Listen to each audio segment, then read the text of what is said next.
I didn't research anything. Okay. And looking back, maybe I should have, because I ended up having a C-section.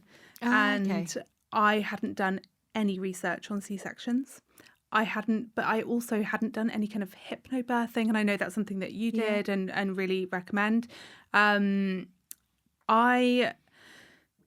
don't know why I didn't do research and kind of prepare myself for the birth. Maybe it's because I was scared of it, but I don't remember feeling that scared to give birth. I think I just wanted to kind of, maybe I thought the more that I looked into it, the more afraid I might be. So I just thought, we'll just deal with that when that comes. And then we did have a later scan and see that he was back to back, and what they call, I think they said he was flying in the wings. Is that a thing? I don't know. What I feel like is flying in the as in wings? just not at all engaged. At a point that a baby would usually be engaged. And then we had a scary morning where I had lack of movement for about 6 hours at a time that he would usually be really active. And I've still kept all the notes on my phone. And when he was in my tummy, we always called him Peanut. And that nickname has stuck. So we always call him Peony, just all the time, even now. And I have so many notes on my phone being like, Peanut kicked at this time. I think I felt this and da da da. And from when because the movement did come back, thank goodness. And did you go and get scanned? So I got taken in and monitored, and they said we need to get him out today, and via C-section. It makes me feel emotional talking about this. It was so terrifying. I was so unprepared, and that obviously, I think I'd just eaten before we went in, and they have to starve you to do a C-section. So they said we won't be able to do it for a few hours because you've eaten. So we have to kind of starve you.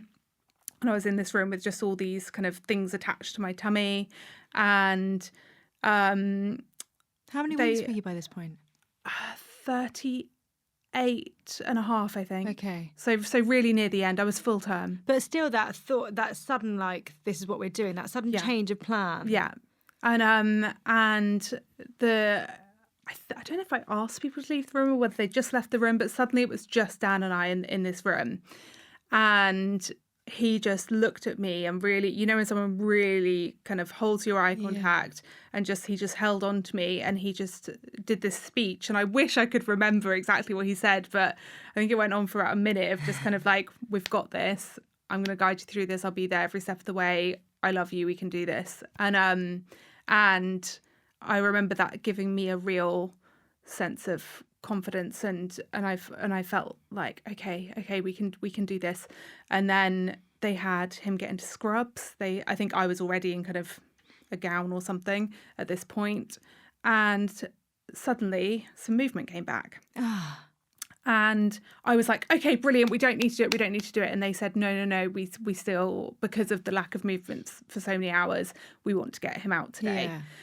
So we're in this room, we're there for so long. It's a really just waiting. Scary thing as well, to suddenly go, oh, he's safer out. Yeah. But at this point, you know, and that's a really scary place to be. Yeah. And then he moved loads, and I kept writing it down on my phone, being like, this, and then he got the hiccups. And so I was like, brilliant, he's hiccuping. And my tummy was kind of going, whoop, whoop, whoop. And I was like, he's fine, guys. I can just go home. We'll let him come out when he's ready. And then, although at the time I didn't even know it was a he. Oh, no. Yeah, so I didn't even know. And then all these emergencies kept coming in, and I don't know how many theatre rooms they have, but they kept just being like, okay, we're going to take you in at this time. And they'd be like, no, we've had it. Because now I wasn't such an emergency because he was moving. Yeah. Anyway, long story cut short, I ended up getting home that night at 11 p.m. No. Yeah. Them not doing it that day. Yeah. I remember being ravenous, eating jam on toast, being exhausted, just going to bed. And then they continued to monitor me, and ended up doing a C-section on, I think it was the Monday.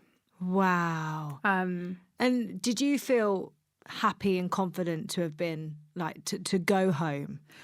I think so. It's all quite a blur that time. It was really crazy. But I remember Dan getting quite kind of protective of me in the hospital on the first time in, and just saying, look, I don't think she's in a position to be having a baby now. She's exhausted. She hasn't eaten for so long. Yeah. And him just saying, I just don't think this is the right thing. But obviously we wanted to do whatever was safest for the baby and to for the baby to be safe. But I do think it was better that it ended up happening a couple of days later. And but then I think my preparation was just having the conversation with Dan and feeling that, you know, he had the confidence in me that gave me confidence. And I actually didn't do a lot of looking up, even though we knew that I probably was going to have a C-section at that point. I still didn't do research because I think it would have scared me too much, because I am quite squeamish. Yeah. And then we just went in and did it. So on the Monday, did you know that you were going to go in and have Sage then? Yeah, so I've been monitored again over the weekend, and then on the Monday I knew. I think, did I find out that day?